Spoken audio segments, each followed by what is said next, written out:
অনেক দিন অসুস্থ ছিলাম, তাই কোনো প্রকারের ভিডিও আমি শেয়ার করতে পারিনি। তার জন্য আন্তরিকভাবে দুঃখিত। আজকে থেকে আবার শুরু করে দিলাম ইনশাআল্লাহ। এখন থেকে প্রত্যেক শুক্রবারে তোমাদের সাথে শেয়ার করব সুন্দর সুন্দর ক্রোশেট ফ্লাওয়ার ভিডিও। আর আজকে তোমাদের সাথে শেয়ার করবো এই যে দেখো কত সুন্দর ফুল, এই ফুলের একটা টিউটোরিয়াল ভিডিও। তো চলো ভিডিওটা শুরু করি। হ্যালো এভরিওয়ান, ওয়েলকাম টু মিমলিনি স্টুডিও। এই ফুলটা বানানোর জন্য লাগবে 2 কালারের সুতা। তোমরা তোমাদের পছন্দ মতো নিতে পারো। আমি নিচ্ছি আমার এই 2 কালারের সুতা, একটা ক্রোশেট নিডেল, একটা সিজার। এবার চলো আস্তে ধীরে ভিডিওটা শুরু করি। হয়তোবা তোমাদের কাছে আজকে একটু বোরিং লাগবে, কারণ আমি অনেক আস্তে কথা বলতেছি। আমি এত বেশি এফোর্ট দিয়ে কথা বলতে পারতেছি না, আমি এখনও মোটামুটি অসুস্থ। এই ফুলটা বানানোর জন্য প্রথমে একটা ম্যাজিক রিং তৈরি করতে হবে। আর দেখতেই পাচ্ছ ম্যাজিক রিংটা ঠিক কীভাবে তৈরি করতে হয়। ম্যাজিক রিং তৈরি করার পর এই ম্যাজিক রিংয়ের মধ্যে টোটাল 12টা সিঙ্গেল ক্রোশেট স্টিচ অ্যাড করতে হবে। যে দেখো 1 2, ভালো করে দেখে নাও। সেমভাবে টোটাল 12টা সিঙ্গেল ক্রোশেট স্টিচ অ্যাড করতে হবে। এখানে 3টা দিয়ে নিলাম। এভাবে আমি একে একে টোটাল 12টা সিঙ্গেল ক্রোশেট স্টিচ অ্যাড করে নিব, কারণ আমার এই ফুলের টোটাল 6টা পাপড়ি হবে।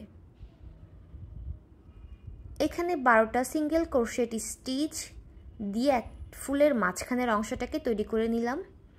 এবার এটাকে জয়েন করার জন্য একটা স্লিপ স্টিচ দিয়ে নিলাম। তারপর রেডি হয়ে গেল ফুলের মাঝখানের অংশটা। এখন এই বাড়তি সুতাগুলোকে হাইড করে দিতে হবে।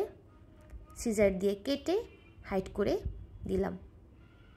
তারপরেই তো দেখো একদম রেডি হয়ে গেল ফুলের মাঝখানের অংশটা। এবার যেটা করব সেটা হচ্ছে এই ফুলের পাপড়িটাকে অ্যাড করতে হবে। আমি এখানে ব্রাউন কালার অ্যাড করতেছি, তোমরা তোমাদের পছন্দ মতো যে কোনো কালার অ্যাড করতে পারবে। এখানে আমি এখন ব্রাউন কালারটাকে অ্যাড করে নিচ্ছি।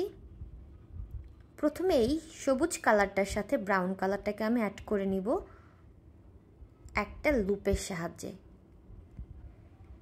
এখন টোটাল 3টা চেইন স্টিচ অ্যাড করে দিব, 1 2 and 3।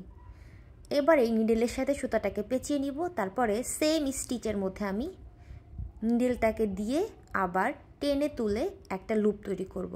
এই যে দেখো, ভালো করে দেখো, তাহলে তোমাদের বুঝতে সুবিধা হবে। সেমভাবে আমি আবার করতেছি। একে একে একটা স্টিচে আমি টোটাল 3বার এই নিডেলটাকে সুতা দিয়ে ঘুরিয়ে নিব। পরবর্তী স্টিচেও দেখো সেমভাবে আমি সুতাটাকে পেঁচিয়ে লুপ তৈরি করে নিচ্ছি। ভালো করে খেয়াল করো, তাহলে তোমাদের বানাতে এটা অনেক সুবিধা হবে। এই যে দেখো 2বার করলাম। এবার সেমভাবে 3বার সুতাটাকে পেঁচিয়ে লুপ তৈরি করলাম। এইখানে টোটাল এখন দেখো 1 2 3 4 5 6 7, 7টা লুপ হলো। 7টা লুপের মধ্যে সুতাটাকে টেনে এনে একটা চেইন স্টিচ দিয়ে এটাকে ফিক্সড করে দিলাম। তারপর আবার 3টা চেইন স্টিচ দিয়ে দিলাম। এখন সেম স্টিচের মধ্যে একটা স্লিপ স্টিচ দিয়ে একটা ফুলের পাপড়ি একদমই রেডি হয়ে যাবে। এই যে দেখো ফুলের পাপড়ি কিন্তু একদম রেডি হয়ে গেল। এখন আবার আমি 3টা চেইন স্টিচ রেডি করলাম পরবর্তী পাপড়ির কাজ করার জন্য। এই যে দেখো একটা সুন্দর পাফ পাপড়ি রেডি হয়ে গেছে, একটু ফোলা ফোলা, দেখতে অনেক সুন্দর লাগতেছে।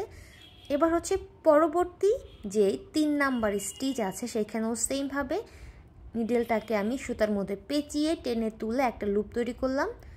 এভাবে প্রত্যেকটা স্টিচের মধ্যে আমি 3বার করে সুতাটাকে পেঁচিয়ে পেঁচিয়ে লুপ তৈরি করব। টোটাল আমার 7টা লুপ হবে। তো দেখতেই পাচ্ছ এই যে এখানে আমার 3বার কিন্তু পেঁচানো শেষ হয়ে গেল। এবার পরবর্তী স্টিচে আমি আবার সেমভাবে নিডেলের সুতা পেঁচিয়ে নিলাম। পেঁচিয়ে নেওয়ার পর এই যে দেখো আমি স্টিচের মধ্যে দিয়ে এটাকে টেনে বাহির করে, এই যে দেখো বাহির করে তারপরে একটা লুপের মতো তৈরি করবো। এটা হচ্ছে অনেকটাই ডাবল ক্রোশেট স্টিচের মতো। ডাবল ক্রোশেট স্টিচের যে প্রথম যে আমরা স্টেপটা নেই, আমরা প্রথমটা নিচ্ছি, এখানে দ্বিতীয়টা নিচ্ছি না। দ্বিতীয়টাকে আমরা হচ্ছে এখানে একটা লুপ আকারে রেখে দিচ্ছি। তো এই যে দেখো এখানে টোটাল 3বার আমার লুপ না হয়ে গেল। এখানেও সেম 7টা লুপ রেডি হয়ে গেল। এই 7টাকে একসাথে পেঁচিয়ে একটা চেইন স্টিচ দিয়ে ফিক্সড করে দিলাম। তারপর আবার সেমভাবে 3টা চেইন স্টিচ দিয়ে সেম স্টিচের মধ্যে একটা স্লিপ স্টিচ তৈরি করলেই কিন্তু রেডি হয়ে যাবে আরেকটা ফুলের পাপড়ি। তো সেমভাবে আমি টোটাল 6টা ফুলের পাপড়ি এখানে রেডি করব। এই যে দেখো সেমভাবে 6টা ফুলের পাপড়ি একদম রেডি হয়ে গেল। আর দেখতে দেখো মাশাআল্লাহ কত বেশি সুন্দর। তো আমি একইভাবে অনেকগুলো কালার দিয়ে এই ফুলগুলো তৈরি করেছি, তোমরা দেখে নাও।